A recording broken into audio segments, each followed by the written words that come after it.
Noong 2011, nakita namin ang pangangailangan na gawing kapaki-pakinabang ang dating dam site sa aming garden.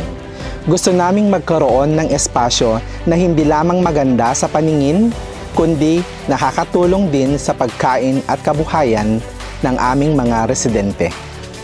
Noong una, may pagdududa at pangamba ang aming mga residente.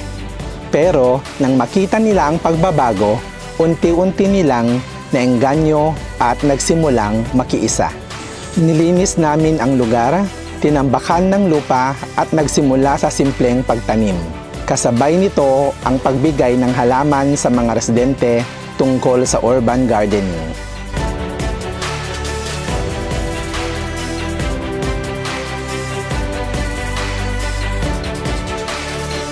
Talagang tutok po kami sa Barani Urban Mini Park, hindi lang sa Barani kundi sa lahat po ng gulayan sa barangay.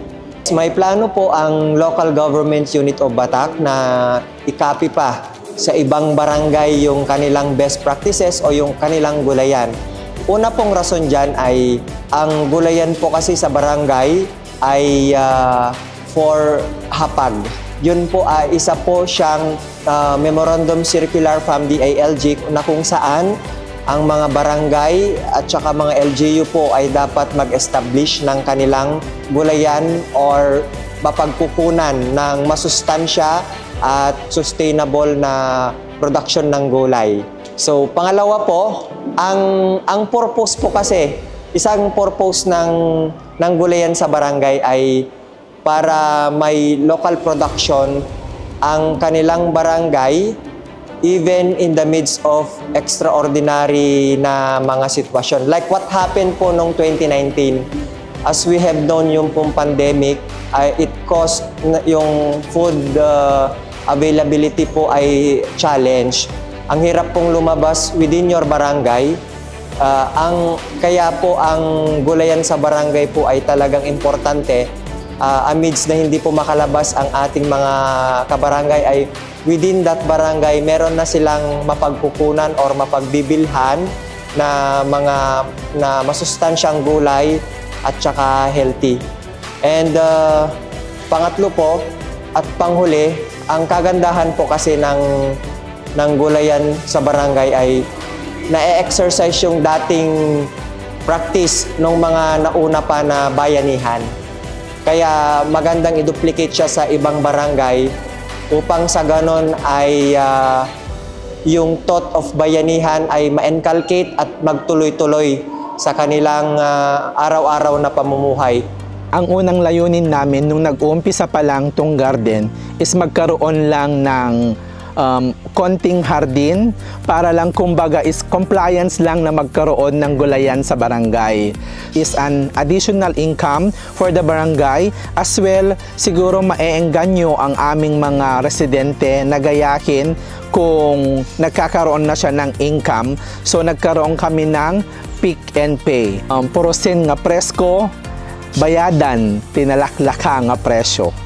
So ang ginawa ko is tuwing meron kaming mga activity dito ginaganap. Just like po pag nagkakaroon po kami ng piyesta, just like meron kaming cook fest, so nagkaroon ako ng idea. So sa kakapanood ko sa ATI, sa mga program nila, is nakita ko yung farm to table. So ang ating mga kababaihan, in the early morning, dito na kumukuha ng mga gulay and then lulutuin na. So meron po kaming cook fest. And then, sa mga different activities po namin gaya ng mga Easter egg hunting, yung mga bata, dito ginaganap para makita ng ating mga bata na meron tayong ganitong hardin na sabi ko nga kanina na hindi lang sa mini park nakikita ang mga hardin na ganito, kundi dito rin sa Barani Mini Park Urban Garden, yung nga lang is, ang ating garden is mga vegetable.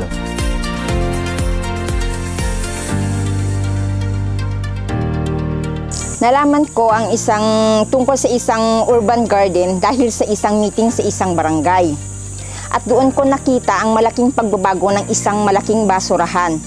At sa isang malaking basurahan, doon pala natin malalaman na pwede pala natin gawin itong isang pagkakakitaan at isang pwede natin siyang taniman ng mga gulay na magiging pakipakinabang sa ating kinabukasan.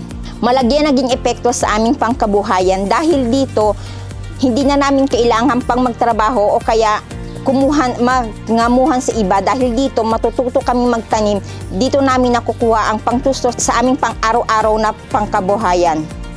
Meron kaming sariling taniman sa aming bakuran.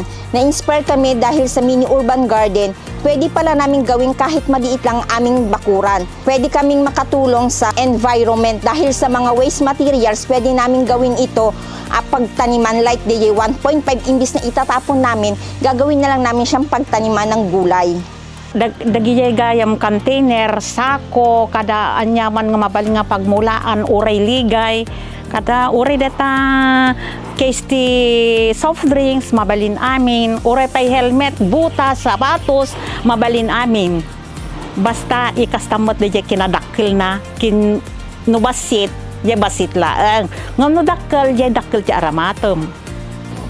Meron kaming barangay ordinances na gaya yung compost pit na gagawa ng kaya sa lahat ng household ay magkakaroon sana ng compost pit para may gagawing pataba.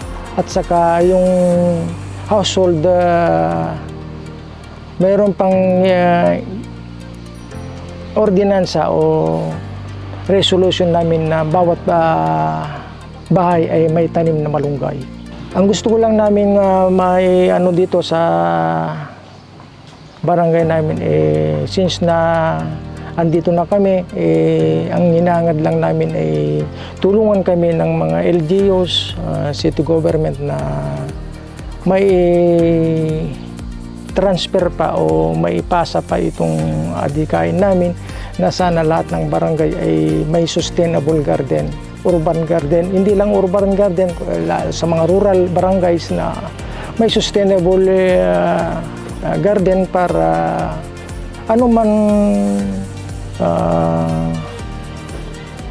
panahon na darating sagana o may ready tayo na pagkukunan ng mga pagkain o gulay natin.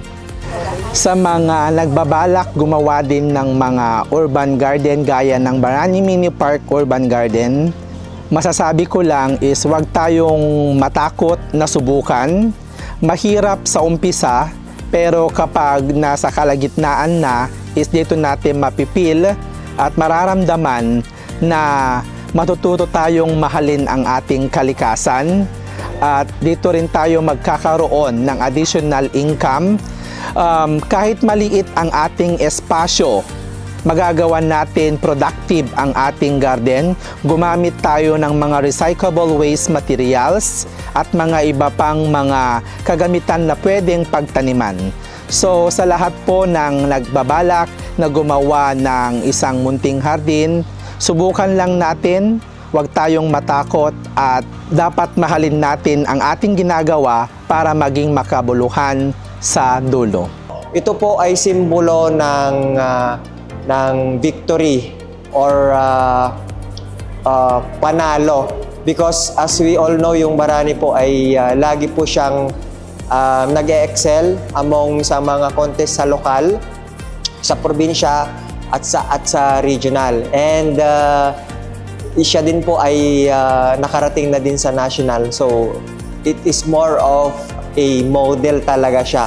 So, bagay yung pangalan niya na Barani Mini Urban Garden Model. Barani Mini Park Urban Garden. Mula basurahan hanggang dito, halaman!